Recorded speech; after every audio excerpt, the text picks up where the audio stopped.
The Influencer's Edge is brought to you by the Rapid Sales Accelerator. If you're ready to skyrocket your sales by 30% or more in just 90 days, then you need to claim your free training right now. You'll learn 4 words that will compel your prospects to trust you like they were children within the first 3 to 5 minutes of any conversation across any platform and any medium. You'll learn how to give your prospects objection amnesia, to crush objections like, I need to talk to my spouse, or I need more time to think it over, or it's too expensive. And finally, you'll get a free recorded audio training that will install unbelievable attitudes for success and wipe out any limiting beliefs. So if you'd like to claim your free training now, go to www.paulrossbook.com. Do it before your competition does it now. Welcome to the Influencer's Edge. This is the place where you come to get the latest breakthroughs, cutting-edge insights, tools, and techniques to leapfrog over the pack in sales, persuasion, and influence. Be sure you visit our website at www.theinfluencersedge.com. And while you're there, subscribe to us via your favorite network. Now sit back, tune in, and enjoy today's episode.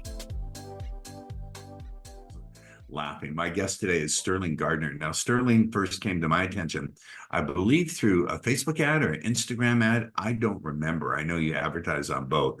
And he made an outrageous claim. His outrageous claim, which at the time I thought was bullshit. I'm just being frank, Stirling. Yeah. Which is that you can teach people how to sell anywhere from $3,000 to $90,000 offers on a very brief sales call, maybe under 5 minutes using one slide. Yep. The one slide offer. Now, ladies and gentlemen, if you're going, I smell bullshit, I encourage you to stay with us because he's going to prove that what he's saying is actually true. Let me dive briefly into your biography because I want to get right to picking your brain on your method. Yep. So you put it in first person. I'm Stirling Gardner, a value communication specialist, and I've been sharing the one slide offer for 2 years. I've designed my client acquisition and sales process to be simple, clean, efficient, and done in a way that I can sleep knowing my integrity is intact. I've designed my business so I only get on calls with people that are pre-sold, awesome, and know what I'm all about before they even show up. And you live with your wife and your rescue dogs. I rescue cats. Bear, Ollie, and Izzy, who I'm sure run the show. All right, Let's dive right into what people are probably going, no way.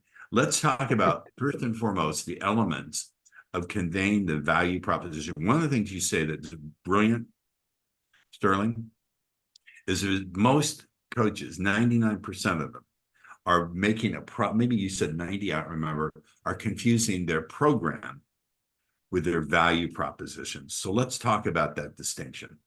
Yeah, so I see the biggest issue that I see is just a little nuance and clarification with words, is that people think their high ticket program or their service is their offer. So they tend to talk about their program and all the cool stuff they get and the templates and the Voxer access and the swipes and the group coaching and all that stuff. Like those are all the deliverables, right?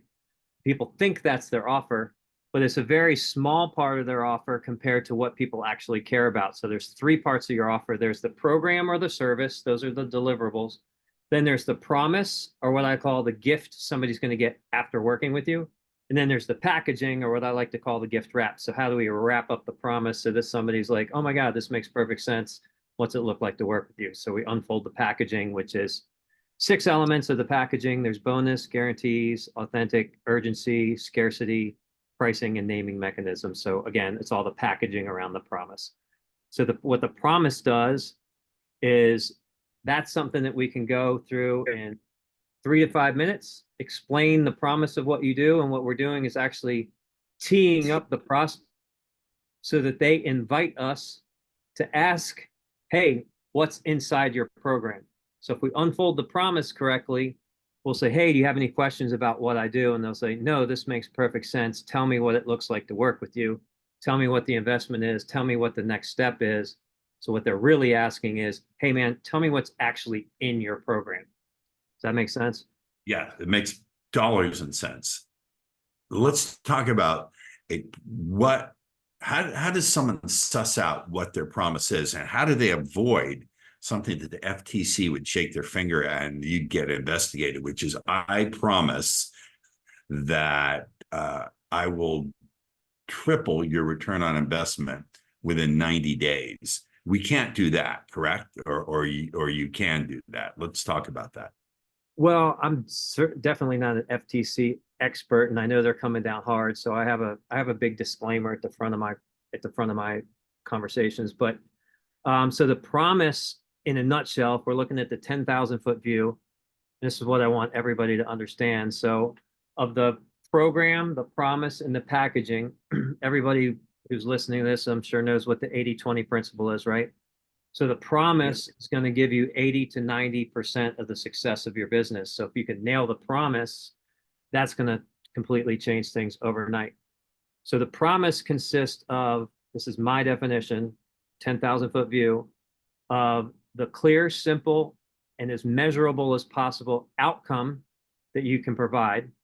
So what is your program set up to do? What is the ultimate outcome you can help somebody get? And then what goes on the outside on this one slide, excuse me, are the simple steps that we walk somebody through, that in their mind, they can see, they can put the dots together themselves and go, oh, I can totally understand how Stirling's going to get me to this outcome in the middle. So again, chunking it upwards, it's the clear, simple, measurable outcome, and walking them through the simple steps that they think they put together. Oh my God, I can totally see how I'm going to get the outcome that Stirling promises. Now, you have a brilliant process of sort of backward engineering this. You backward engineered the process. And one of the things you talk about is finding out what the prospects perceives their problem to be. Yes. They perceive the problem. I remember you said in your example, I watched your webinar, you said the perception of many people is they think they need more leads, but that's not actually the real problem. Correct? Do you remember what I'm talking about? Yeah, so there's, okay, so you're talking about the perceived problem. So we Yeah. always got to speak to what your clients think their problem is. So we got to speak into, I call it speaking into their hearing, because if we can't speak the way that they're speaking in a way that they're going to comprehend, it doesn't matter. So there's always going to be, we as the experts know that there's an underlying problem that the prospect might not know because they're not as savvy and they're not experts, right? So if we speak to the problems that they think they have versus what we know they need, that's going to be a big lever for us. So we only put in front-end messaging the problems that they think they have. Is that what you're asking? Yes, but also I have your program. I bought your program on writing emails that prepare the person. The first email and the second email are crucial. I want to make sure we're not talking apples and oranges here, but it's part of your thinking. Yep. So you said in that training that you have to find out what their perceived problems are, and then you have to point out to them what the actual problem is. Can you talk a little bit more about that? Okay. So you're talking about the example I was using. Yes. Problem under the problem. Yeah. Okay. Yeah. So we always start our messaging, excuse me, with the problem that they think they have. But if we can shift the belief into the problem that we know they have, and then substantiate why we know that they have that problem, so we can basically change their belief system, and then we unfold, hey, here's the steps that we solve the problem under the problem. That's what you're saying. So in my example, I help people with high ticket offers sell their high ticket offers. So most people that I would get on calls with, or they might comment on post or whatever, as one example, they might say, hey, this is a real example. I need a new funnel, or I'm getting inconsistent leads. And I'll go, actually, you don't have a funnel problem, or you don't have a lead problem. You haven't, your actual problem is that you have an inability to communicate the value of what you actually do. And they're like, oh my God, that makes so much sense. So we got to get under the problem, that they think they have with the problem that we as the expert know they have. And that, as I see it, pre-qualifies them as raising their hand and going, yes, oh my God, that's me. And once you've got them to identify themselves in that way, you're a good chunk of the way on already persuading them that you are not only the solution, but the only solution. Is that correct? Yeah, it's a big, well, it's just a giant lever for them to have a massive light bulb moment of they keep chasing a new ad agency or create, oh, well, I tried a low ticket funnel, it didn't work. So I'm going to try a webinar funnel. Well, I tried a webinar funnel, that didn't work. So now I'm going to try an application funnel. So they keep going through funnels or they keep going through ad agency and writing new ads when that's not the actual problem. So if we can hit all the things that they've tried because of what they think is the problem and say, hey, the reason none of that works is actually this other problem. Let me explain how to solve this other problem. Then we have their attention. Dan Kennedy, who I'm sure you know, everyone Yep, knows Dan, the OG, the OG. the OG, the original gangster of marketing, said people don't buy from people who provide the best solutions necessarily. They buy from people who can show that they most understand the problem, Yep. who have the best diagnosis. And what you're doing is taking Dan Kennedy's method and taking it a step further by identifying the problem underneath the problem. I've never heard that before, ever, ever, ever. So what do you typically, do you find that the problem is that people are making a shitty offer, that their offer is just not a good offer, that that's the actual problem that they have? I think it goes. I think it's of what we kind of touched on before is they think that their program is their offer. So I can't even tell you how many times I'll get on a call or a group call or whatever, and I'll say, "Hey, tell me a little bit about their offer." And the kind of answers that I get are, well, I have 52 training videos and it's a 12-week thing and they come on a group call. So they're explaining all the stuff they get in their program, which nobody cares about. They care about the result, right? So that's probably the biggest issue that I see over and over. And then the other thing is, so remember when I talked about the promise piece, they talk about the clear and simple outcome and the steps that they take somebody to get to that outcome. That's the very basic framework of the promise. And so I'll say, well, what is the outcome that you provide? And you've probably heard this a million times. And this is the one I usually make the most fun of, probably because I hear it the most. But I heard it today on one of my calls. Um, I help busy moms reduce overwhelm so that they can live a balanced life or something like that. And you're like, you probably heard that 1,000 times. And it's like, well, the reason that you've heard it 1,000 times is because every single person that does what you do says the same exact thing. So why Yes. am I going to buy from you if I'm a busy mom as opposed to buying from any of your 99,000 competitors? Right. So what I really help people do, I don't know if people are going to be able to visualize this, but I talk about the promise piece being the 80/20 of your entire business success. The outcome part of your promise is the 80/20 of the promise. So mathematically speaking, the outcome is going to give you 64% of the success of your business, yet you sound like every other Tom, Dick, and Harry out there with the same outcome that nobody actually cares about. So I often say, somebody will tell me their outcome and they'll say, I was just working with a woman, super nice lady, and she's like, well, I help women create balance in their lives. And I was like, I don't know of a lot of women that walk around on their own muttering to themselves, man, if I just had balance in my life, right? So I try to help people extract like way more specifically and in the words of their ideal customer, what are they saying that they actually really want and trying to build an outcome around what they're saying that they want in their words. I'll give you Yes. I'll give you an amazing, this is probably the best example of that. So I was working with a woman named Ruth, and she came to me and I was like, what do you do? And she said, I help women in HR. And I guess there's a role called CPO, which I'd never heard of. It's like a CMO, it's a chief people officer. So it's a female driven, uh, it's a it's a chief officer who deals with HR.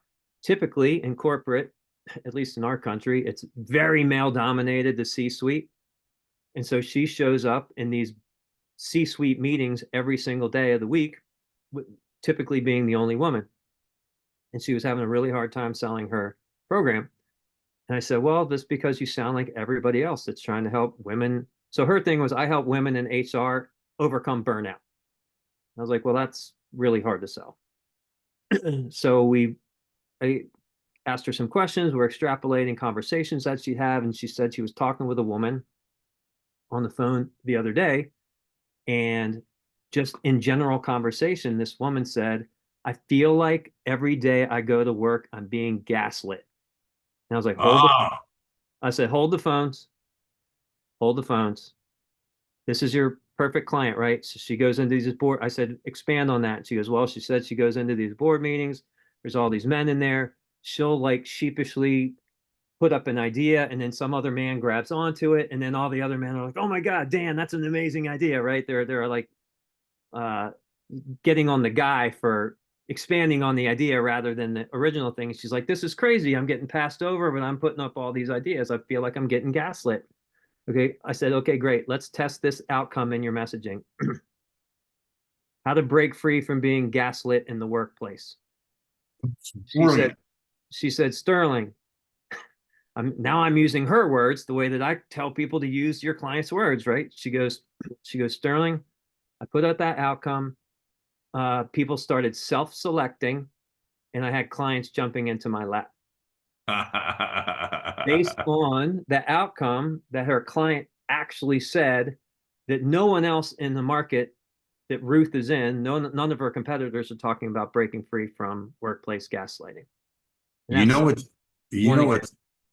what? It's almost like ideal client is writing your copy for you. Yes, 1,000%. Your ideal client, through the conversations they have with themselves, is writing your best headlines and your best copy for you. I Yep. just made that correlation. I just saw that in my mind. I literally, just before this call, got off a call with a woman who was the one I was alluding to earlier. She's like, I help women uh, overcome burnout. What'd she say? And create balance in their lives. And I was like, Joe, that is not going to fly. And so I just asked her a bunch of questions. Tell me about your conversations. Tell me about your conversations. And this is really rough, and we're going to refine it. And she said, she goes, I have a lot of women tell me. I said, that they're afraid of letting their team down or hurting their team's feelings. And I'm like, that's out of the words of your clients. I said, what do they really want? I was like, they want to be paid what they're worth, and they want to be respected. I was like, okay, write this down. And she goes, they're afraid to delegate because they've associated the more work I do, the more praise I'm going to get. And it's actually backwards. They're afraid to delegate. So I said, okay, here we go. How to get paid what you're worth and be respected by using this counterintuitive approach to delegating without hurting your team's feelings or letting your team down. And she was like, holy shit, that is really going to resonate. And I was like, I didn't do anything, Joe. I said, you told me what your clients are telling you, and we're putting it in the framework of a headline. And the reason that we're using counterintuitive way to delegate is because they're afraid to delegate with the classic definition. So we're going to tell them there's a slightly different way to do what you're afraid to do, and not hurt your team's feelings or let them down. She was like, okay, that's awesome. That's perfect. So it's It definitely has a lot more.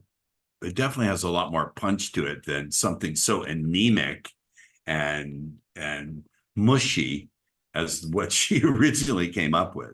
anemic is I'm going to use that. Anemic's probably the best word ever. There's so many anemic freaking outcomes and offers out there, and it's like people can't understand why they can't sell, even though when they get the rare client, they can really get them results. But if they can't, to use your words, if they had an anemic front end outcome with front end messaging, they're never going to get clients. They're never going to get opportunities like that. I can't take credit for that, Sterling. That's Jay Abraham said that. So I that's love it. another goat. Yeah, he and I Dan love it. Kennedy, two amazing goats. One of the things I also like is this really caught me. I was talking to one of my coaches about it, and he said, yeah, that's absolutely right, Paul. You say what ask yourself these questions. What are the conversations your client have with themselves? What keeps them up at night? What are they afraid to say to their spouses or significant others? Which I think is fucking, I can use it's my show. I can say fucking, that's fucking brilliant. Particularly the one, what are they afraid to say to their significant other? Because that's really, really, people so much fear disapproval or loss of status among the people they love. Mm-hmm. It's pushing down. What would you say? Let me push back on you, Stuart. I'm sorry, Sterling. I don't know where I got Stuart. Forgive me. Sterling. Forgive me. Let me push All back. good. So many people would say you're pushing down really hard on people's pain points. That if you push down that hard on, we have to push pain points. I get it. But some people would say if you get into the point where you're asking yourself what questions, what are they afraid to say to their significant other? That's really pushing down on a pain point. What would you say to that? Look, man, I would say that if you don't use pain points, you're not going to have a business. I mean, there's this whole like, and I am all for the attraction marketing and like keeping it positive and the affirmative, let's focus on the outcomes. But the outcome becomes anemic if we're not tying it directly to a pain point. No, I get it. I agree with you. What I'm saying is, can you push that kind of marketing too far to the point where it becomes unethical? Here's what I mean, if I can give you an Yeah. illustration. So in my other work as a seduction guru, I'm the original pick up, get laid guy. I knew how to push down pain points because I used to be that guy who couldn't get women to save his life. Women's prison with a fistful of pardons, as someone likes to say. That was Gary Halbert, I believe. But I knew their pain points. I knew them exactly because I used to be that person. What would you say to someone who says that last question, what are they afraid to say to their significant other? That's going beyond pushing down pain points. That's getting into the realm of almost being sadistic. What would you say to that? I mean, I guess it's on a continuum, right? And it has to be something that you don't, in my opinion, you'd ask 100 people, get 100 opinions. My opinion is if you can say that and you don't, I'm not trying to make them feel bad. Like, I don't know what your specific example is, but the one that really comes to mind for me is actually in that email stuff that you're talking about is I say something about, because we're talking about their inability to get clients and Right. close sales. I said something about where your where you're sitting in your bathtub on your phone and you reluctantly open Indeed because you're telling yourself that I've got to start looking for a job that you absolutely don't want to do, like because your coaching business isn't going anywhere. Why do I know that? Because I've had multiple people tell me that like if this doesn't work, I'm going to have to go back into the Yeah. workforce and Yeah. look on Yeah. Indeed. So if it's a realistic thing, I don't have a problem with it. Okay. If we're not I don't either. I'm just playing the devil's advocate here, Sterling. I'm playing the devil's advocate. Let me ask you something else. Maybe I'm confused. I do have a little snow here on the rooftop. So you have something where you teach people how to write a sequence of emails. I went through it. It's really, really, really good. And I sketched the outline of my first two emails. With that program, can you sell people these offers without having to even get them on the phone and show that slide? Or do you still have to get them on the phone and have that 5-minute conversation and show them the slide? so what you're referring to is something I put together called How to Sell High Ticket uh, through emails and not having a sales call at all. Yes. So and to be honest, that was I'll call it a happy accident because I was starting a group program on a Monday or whatever day it actually was. And I was like, I don't have time to get on all these calls. I don't really even want to get on all these calls. I've got enough people in the program that I'll be fine. But hey, let me try to write some high leverage emails using the strategy that I have thought through in my head and see if I can get people to sign up for my group program with zero calls whatsoever. So that's the program that you're talking about. And so, no, I didn't get them. I didn't even get them on a 5-minute call. So you didn't even have to use the slide in that case. No, I use the That's components of the slide because the right. slide builds out your messaging, but I didn't have to get on the phone and walk them Now, through anything. so many. This is why you're an ideal guest for the show, because I want contrarians. I want people who just say you don't need to do this, you don't need to do that. There's so much bullshit out there. Instagram is the biggest source of bullshit ads. Yeah, I'm holding up the phone. You can't see my phone because I have this silly ass artificial virtual background.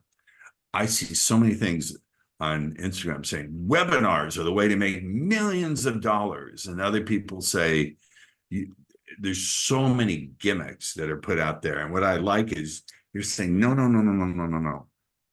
It's not the delivery vehicle. It's the psychology of the potential client. And if you do it right, if you suss it out right, you don't even have to get them on the phone, which I think for people, I happen to love doing sales calls. If I get someone on the phone, because I know neurolinguistic programming and hypnotic language, I have like an 85% close rate for very high ticket stuff. But Nice. I can definitely see, that's just me. A lot of people hate making sales calls. They don't want to do it. They don't want to jump on a call. Plus, even if you do it well, it's time. And as entrepreneurs, we know our time is something that we can never get back. And in a sense, you're trading time for money. So I think this is incredibly brilliant. I have to ask your creative process. How did you? I really want to know. You're laughing, so obviously I got a hit here. How did you? What was your process of figuring this out? Because it really is a big, big deal, Sterling, and it's very counterintuitive to. Maybe it was intuitive to you. I don't know. But most people out there would find it counterintuitive. How the fuck did you figure this out? I want to answer that question, but I want to address something that you said. So there are people who don't want to give sales calls. My situation, I don't love sales calls, but my situation was the time crunch. And what I realized was there's also people in your audience who want to buy and don't want to go through a sales call. Oh, So we are addressing those people specifically because there are people who hate being on the receiving end just as much as people hate giving the sales calls. yeah, you're right. So why wouldn't we use the messaging that we know contains all the leverage to speak to those people? That's part one. And part two, I'll share this with you. I haven't shared this with anybody yet. I recently moved because we talk about the time investment, right? I recently moved. I don't even do one-on-one calls anymore. I just do once weekly group calls. That for me, I don't convert at 85%. They convert just as well as I was doing on a one-on-one call, and I got 30 hours a week back. Wow. So, and by the way, all of this stuff, it was literally born out of necessity. And I thought to myself, if I do one more, even if you close, let's say you have 4, 5, 6 calls, let's say you close all of them, is that an awesome financial day? No question.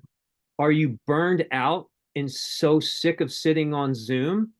Yes. 1000% yes. Yeah. So even a great sales call day is ridiculously draining. And I got to the point where I was like, I can't sit on Zoom one more second. I coined the term Zoom dread. I'm like, That's going in the show notes. if I have Zoom. to do this anymore, I'm gonna die. So I was like, I'm gonna and here's the phenomenon that I've experienced. If I was like, I'm just gonna do a group call. I'm gonna file everybody. They're coming Tuesdays at 2 p.m. and I'm just going to frame it as a workshop. So they go through my VSL and I'm like, hey, guys, you've been invited to this group workshop. I'm going to walk you through the slide. I'm going to show you some things that you've never learned before. I guarantee this is going to contain value for you. Can't wait to come. You're going to ask me whatever questions that you can. I hold up a little thing. Hey, you're going to get this little worksheet. Fill it out before you come. Now, I don't get 100% show up rate on those because not everybody can make Tuesday at 2. People want Right. Friday at 10 or whatever. However, I don't care because I get 30 hours a week back. Here's the phenomenon that's interesting. No matter how not salesy we are, no matter how smooth we are, no matter how pleasant we think a one-on-one situation is for a sales call, just by the nature that it's one-on-one, both parties know this is a sales call, and at some point Paul is going to pitch me, and I've either got to wriggle my way out of it or I'm going to join the call. So it becomes this, like, you sort of feel like you're being cornered if you're one-on-one. The energy shifts huge when everybody that's a prospect is there in a group. So there's a bigger group mentality. So you don't feel like you're going to be singled out and forced into, hey, are you going to buy this thing? Hey, let's get you signed up. Hey, you're going to do this stuff. And I also run, but I run the same way that I ran my one-on-ones in the group, but there's less sales resistance because they feel like they're in a pack, right? It's pack mentality. And at the end of it, the difference between the one-on-one is I go, look, guys, I walked you through my promise and my program. Right now, I'm going to open the floor. If you have questions about what it looks like to work with me, my program, anything that I taught you, or your offer or your business, I'm all ears. And so I do like a 30-minute kind of Q&A, and it only takes one person to ask a question, and everybody else opens up. And at that point, this is what works for me. At that point, they're like, oh, now I'm watching how Stirling coaches. Now I'm watching how he interrelates with people. Now I'm getting a taste of what the program's actually going to be. So for me, they convert at the same amount, and I get 30 hours back. Freaking genius, then. That's fucking genius. I know as an entrepreneur, I want my time. I want my time because entrepreneurship is hard. It can be fun and deeply rewarding, but it is not, there's not an easy button. But if you can get your time back, that's worth your weight in gold. And so you had this profound insight. The insight is, even if you like doing sales calls, there's just a lot of people don't want to get on them. Yeah. Which I think is a really, really good insight. But I meant something more. Let me just narrow down and unpack just a little bit more, Sterling. Because Yep. I'm a super curious person, particularly when someone is very creative and a contrarian. I don't know if you think of yourself as a contrarian. I think you are, which is a good thing. I want to ask again about your creative process. And by that, I mean, you're a damn great copywriter. I've made a shit ton of money writing copy, but you're a really, really good copywriter. And you can, I know you honestly can say that your questioning process and your prospects come up with your copy, with your headline, et cetera, but you still know how to write really good copy. So how did you learn to write copy? I have 22 years in Hollywood as a writer producer. So aha, doing what? What shows? I have a storytelling background.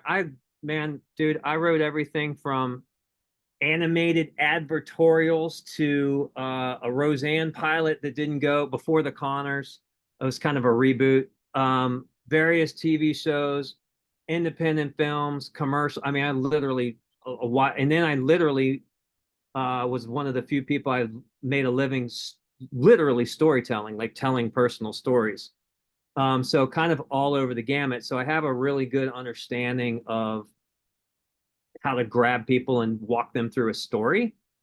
So I don't know that I could yet reverse engineer my process, but I'm one of the rare people that has a good blend of right and left brain, so I can understand the creative, and then I can kind of reverse engineer like sort of the steps that I'm walking through to share that story.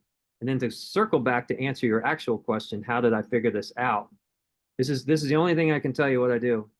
I literally say to myself, if I was standing at a whiteboard in front of a group of people and needed to teach them and walk them through why what I do works, how would I do that? And that's literally how the subject of each email. So I've got to talk to them through. I walk them through. So the emails, the selling high ticket, it's like, okay, how did I get to this place? The first email you're talking about is like, I had 64 freaking discovery calls about this particular topic, and this is the stuff that came out of that. What I learned was I follow this one group of people that came on these calls. If you're one of these people, listen as we move forward. Then the next subject line, which is we're talking about people thought their problem was the funnel, but I knew it was the other problem. So the repeated situation that I found out of that group of people that I love to work with is they think they have a lead problem or a funnel problem. Well, let me tell you, that's not the case. The real case is fill in the blank with their real problem. Okay, great. Now I've got to explain to you why this is the real problem. That's email number 3. So I'm standing at the whiteboard and I'm like, well, I'm going to tell you that doing something visually works better than anything else. And here's the scientific research on why. So I'm just building a case for each step as I literally lived through it. That's the process. Do you think had you not had that background in writing TV shows and independent films, you would be where you are today? I think I could learn copywriting on its own, but I think I'd be way too formulaic. Like I think I'd probably stick too hard to the formulas and stuff that are taught all the time. Not that there's anything wrong with that, but I wouldn't have the confidence or wherewithal or experience to add my right brain process to it. Yeah, you're superb. I'm just complimenting you as someone who's made a lot of money writing copy. You're a superb copywriter. I would put you right up at the very top of people who write copy. And there's no reason for me to butter your bread or polish your boots. I think you're a superb copywriter. With that, we need to close this. However, I know that people are going to want to stay in a conversation with you. Hell, I've actually booked a call with you because I'm so impressed. How do people stay in the conversation with you?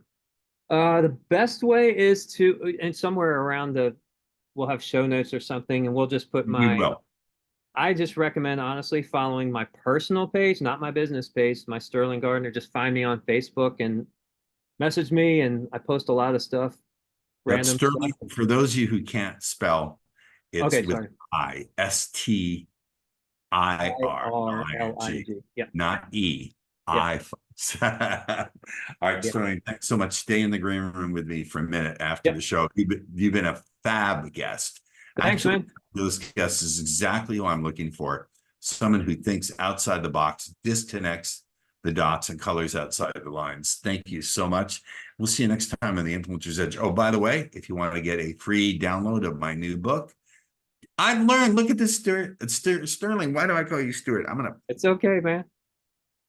Stirling, I've learned how to do QR codes. Look at that. That's an actual QR code that I learned how to do. You can download a free copy of my book. Catch you on the other side, folks.